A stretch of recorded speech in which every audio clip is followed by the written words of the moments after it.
Ahora voy a hablar yo en primer lugar. Yo soy Antonio Rey Villena, yo trabajo en la Universidad Complutense y en el Hospital 12 de Octubre, a pesar de que hay alguna noticia que dice que no trabajo, pero trabajo en el Hospital 12 de Octubre.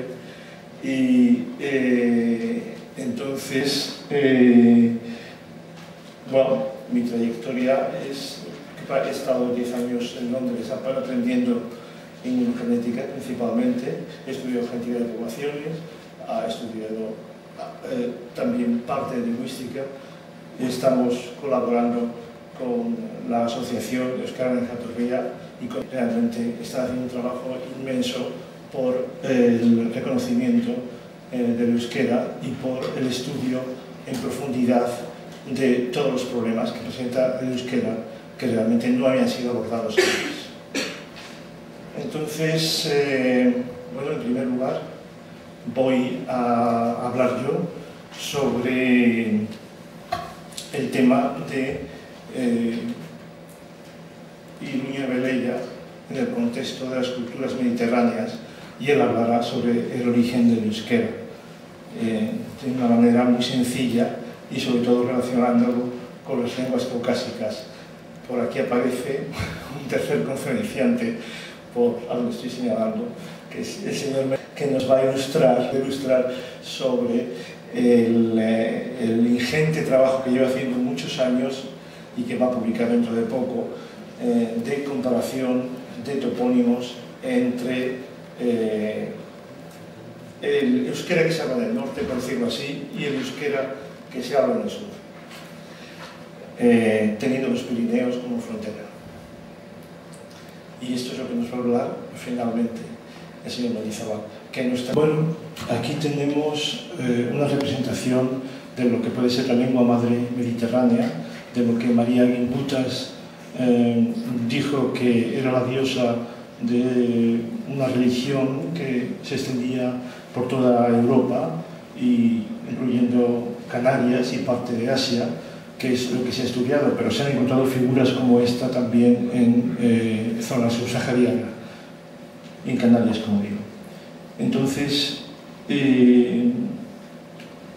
ella le atribuye una connotación religiosa a este tipo de figuras, o bien de adorantes de la madre, o bien la madre misma, en este caso, por la posición que tiene sentada, que no es siempre así, y en plan muy respetable, pues se podría identificar con la diosa madre, según, como digo, según María Gimbutas. ¿Cómo se llama esta figurilla? ¿Tiene algún nombre? No, ¿esta figurilla? No tiene nombre, hay miles de ellas. No, por buscarla en internet o sí. Esta figurilla, si quieres, está sacada de un libro que tengo yo, de la diosa madre.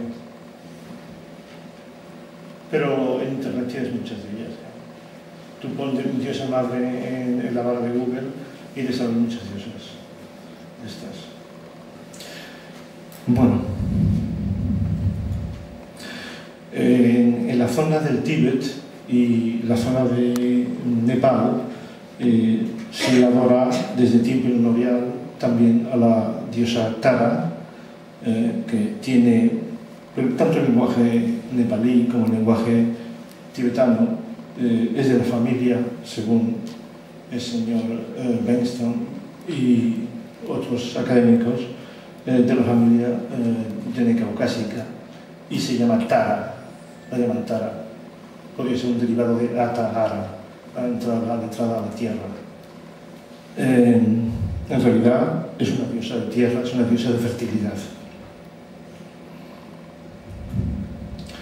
Entonces, nosotros hemos hecho, en base a un método de presuponer que, en primer lugar, la mayoría de los escritos primitivos, de lenguas primitivas, está hecho sobre temas religiosos y contables, religiosos, funerarios y contables exclusivamente. Hemos comparado un estrato de transcripciones hechas por los más apreciados especialistas en cada tema, de las lenguas que hay ahí, que ahora voy a repasar una a una. Entonces hemos visto que hay una semántica, un significado y una fonología muy similar en determinados términos. Un sonido muy similar en determinados términos. Esos términos son parecidos y tienen un significado en euskera determinado. Y el significado es casi siempre para nosotros religioso y funerario. El nombre, como se ha puesto, lenguas mediterráneas, eusko-mediterráneas, pero en realidad lo mejor es que le llamásemos lenguas eusko-mediterráneas, pero lo mejor es que le llamásemos lenguas mediterráneas a secas, porque no hemos oído todas. Hay unas que están vivas, otras que están muertas.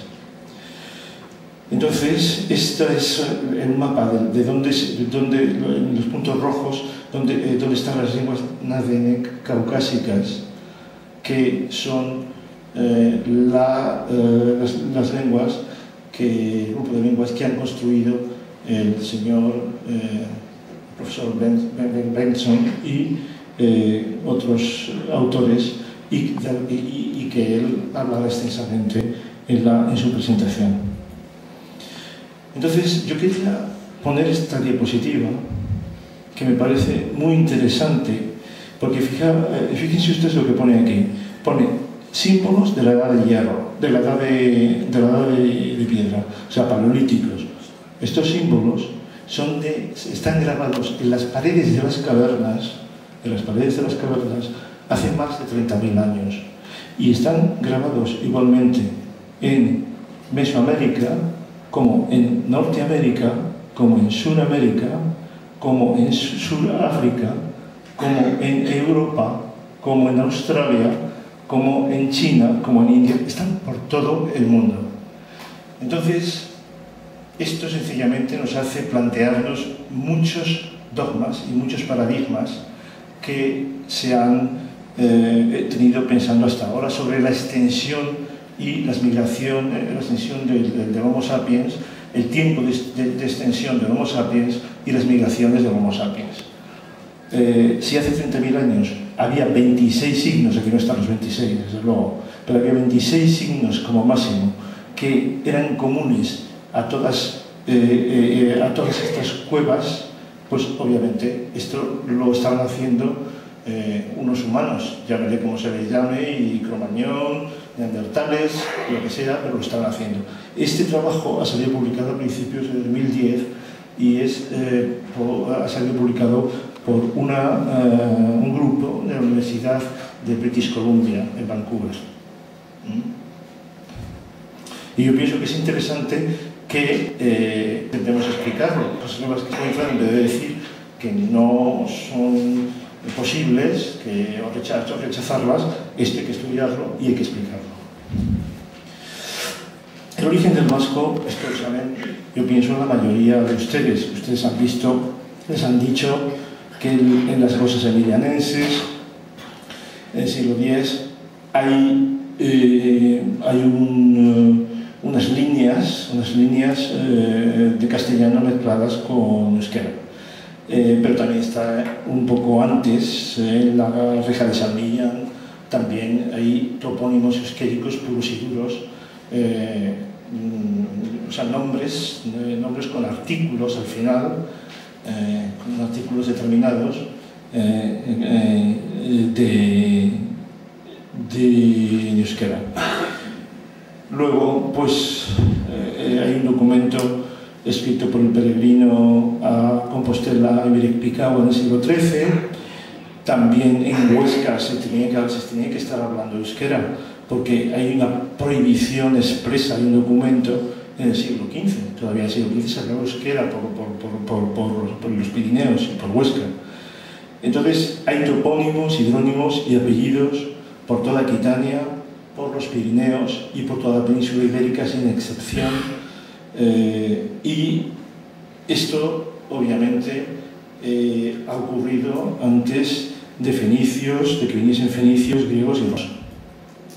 Tiene un sonido en vasco que significaba algo, o sea, en base de la fonología, la semántica y la temática religiosa, funeraria principalmente, se ha llegado a las conclusiones que se voy a presentar. Hay un libro en inglés, en la página web mía, que se puede descargar perfectamente. Esto que voy a presentar aquí está en la página web. Si teclean ustedes mi nombre, Antonio Arcaiz Villena, y van a la página web, descargan unas 600, no más, unas 900 palabras comunes a todos estos idiomas mediterráneos. Entonces, aquí vemos, por ejemplo, que cavi es en castellano nido nicho, en iberotartésico, o sea, el libro del sur, cava, en etrusco cava, en minoico cabu, en bereber cafe, en púnico artaginés cabe, en sumerio cabu, en egipcio cava. Cale, una palabra tan aparentemente, pues esta palabra inocente como calle podría ser un préstamo, pero el español y el euskera, y aquí también está el sumerio y el hebraico y tal, habría que discutir cuál es el idioma. Pero realmente tenemos el euskera cale y tenemos en todos estos idiomas que no voy a repetir, se repiten los mismos sonidos. Entonces, pues, en algún lugar comenzaría a llamarlo el espacio entre viviendas cale.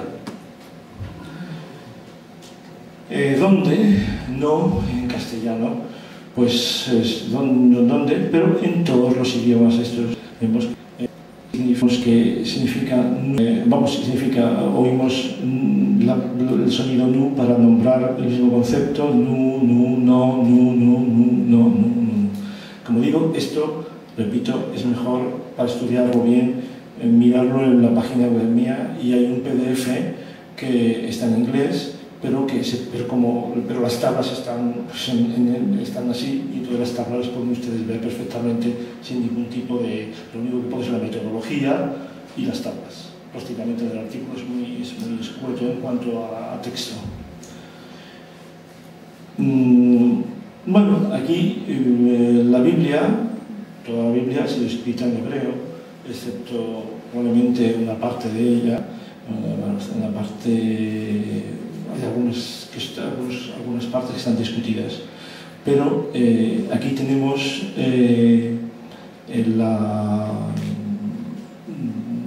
por ejemplo, Adán. Si ustedes leen el Génesis, si a un judío y molesto, lo siento mucho, que esto a lo mejor le pueda herir su sensibilidad, pero bueno, es un estudio y es una hipótesis, y no quiero desde luego herir a la sensibilidad de nadie. Adán nunca figura como un hombre, luego se le ha dado un valor como si fuese un hombre, Adán y Eva, y se le ha hominizado, pero Adán es realmente un ser abstracto en el Génesis. Entonces, Adán sería en la puerta, Eva sería de Evagi, la cortada. Caín sería el que cultiva la ribera, el cultivador. Abel, el que cultiva el ganado. Entonces, Caín mató a Abel. Puede ser una parábola de que los agricultores sustituyeron a los ganaderos, a los cazadores recolectores. Bueno, Yahvé, pues Yahvé está claro, Yahvé es el amo. En euskera, vamos. Y algunos, Abraham, el padre del valle, Lot, el compañero, y así hay una serie de cosas que se pueden ver, que muchos curas vascos, desde luego, ya dijeron siempre que la Biblia, que les sonaba, los nombres de la Biblia les sonaban a euskera mucho. Y entonces esto realmente es muy interesante, porque, bueno, pues ya esto no es una cosa nueva, esto es una cosa que hemos analizado nosotros, pero que lo han estado diciendo los lingüistas y sobre todo sacerdotes vascos de hace 2 o 3 siglos. O sea que esto es nuevo. Entonces yo quería hacer una